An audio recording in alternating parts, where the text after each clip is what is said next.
Hello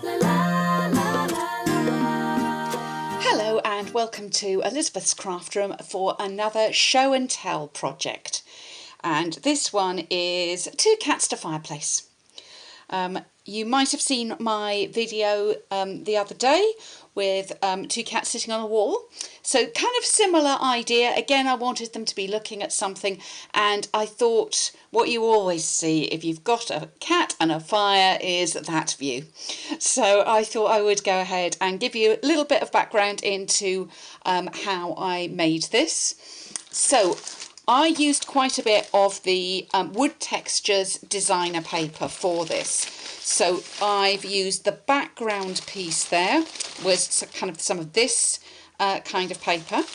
And then the fireplace itself I cut with using, so this piece here, this is the Home and Hearth window. So can you see I've cut that piece there and then this piece here out of the wood, and then I just took my paper snips and snipped out the middle piece, so I end up then with a fireplace and a piece along the bottom, grate along the bottom.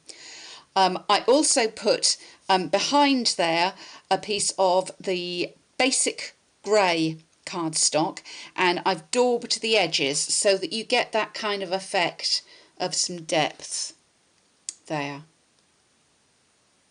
Now the other place I used this was I obviously took some wood planks, some wood pieces here out of the paper, and literally I just cut around them. So I chose some of the smaller scale ones and cut around them. So then I needed some flames. So flames needed a little bit more action from me than just cutting out some pretty pictures. So I took some Daffodil Delight and I started cutting some flames. Now some of them I cut in pairs or trios, and some of them I cut individually so that I could position them wherever I wanted to. And I just wiggled away like so until I had little flame looking shapes.